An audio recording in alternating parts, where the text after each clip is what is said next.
Are you ready to dive into the iPad mini 7? But wait, in this video, I will tell you why you shouldn't upgrade to the new iPad mini 7. Before you grab your wallets, there are a few details that might just irk you about this tiny tablet.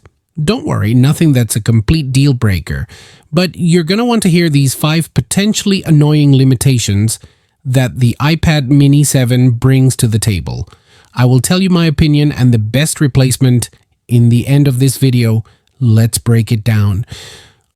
Don't forget to hit the like and subscribe button if you found this video informative and leave a comment below. We love hearing from you. Introducing the Kokushu X40Q, your all-in-one wireless charging and stand solution. Charge your iPhone, Apple Watch, and AirPods or any phone support MagSafe simultaneously with 15-watt and Qi 2 fast charging technology, compact, foldable, and travel ready.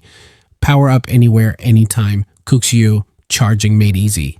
Get yours today and save 10% using our coupon code at kokushu.co. Let's back to our video. Okay, so first up, the iPad mini 7 comes with an A77 Pro chip. Sounds powerful, right? Well, it is, but here's the kicker. It's not quite the same A17 Pro chip that we saw in last year's iPhone 15 Pro. It's got a 5-core GPU instead of the 6-core GPU from the iPhone. It's kind of like Apple gave the Mini the light version of their top-tier processor. Now, are you going to notice a massive difference in everyday use? Probably not. But for those of us who expected the exact same chip, this little downgrade stings just a bit. And yeah, it would have been amazing to see the latest A18 chip for future proofing, but let's be real, that would have pushed the price up, and none of us want that, right? Next on the list, the screen. Now, rumor had it that we might see a 120 Hz refresh rate, the buttery smooth ProMotion display Apple loves to boast about. Well, guess what? The iPad mini 7 is still rocking a 60 Hz display. That means you're not getting that super fluid scrolling you've been dreaming of. But hey, the iPad Air and base iPhone 16 are also stuck with 60 Hz, so at least the Mini isn't being singled out. Plus, the real question is, has Apple fixed that jelly scrolling issue from the iPad Mini 2021? Fingers crossed, because no one likes wobbly text while scrolling in portrait mode. Let's talk security, or rather old security tech. While Face ID has become the norm on most high-end iPads, the iPad mini 7 is sticking with good old Touch ID. Yeah, the fingerprint scanner lives on. Some people might be a bit disappointed thinking, come on Apple, we've moved on, but let's be honest, Face ID hasn't always worked as smoothly on tablets as it does on iPhones. So maybe sticking with Touch ID is a blessing in disguise. I mean, who doesn't love a reliable fingerprint scan when logging into apps or paying for something with Apple Pay? Got cellular?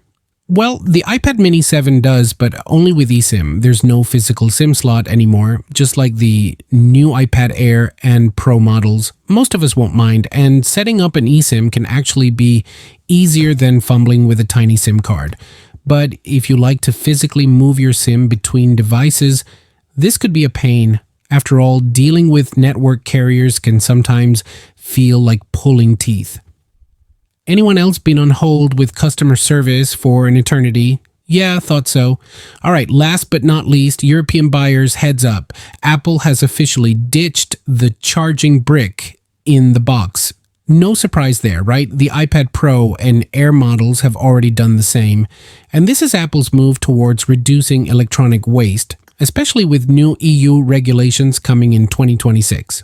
But hey, on the plus side, the USB-C cable is braided now, so at least your cat can't chew through it in 2 seconds flat. Small wins, people, small wins. So, are these limitations deal breakers?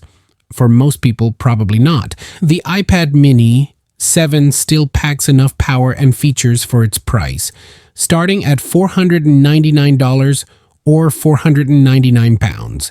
Sure, we didn't get the A18 chip or the ProMotion display, but Apple clearly wanted to keep this tablet accessible. Now, what do you think? Does the iPad mini 7 live up to your expectations, or were you hoping for more? I think it is just a losing game to upgrade to Mini 7 for most people, especially for gamers, especially with the new release of the Lenovo Legion Y700 in 2024 that comes with Snapdragon 8 Gen 3 and 165 Hz display. Or save your money and get iPad mini 6 if you are not interested by Apple Intelligence. This is my honest advice. I have mini 6 and I'm not upgrading for mini 7 in future. I will get Y7 2024 after global release. Let me know in the comments below. I love reading your takes on Apple's latest gadgets, and of course, don't forget to like, subscribe, and hit that notification bell so you don't miss out on any future Apple updates. Thanks for watching, and I'll catch you in the next video, maybe with some hands-on iPad mini 7 action. Stay tuned. Peace.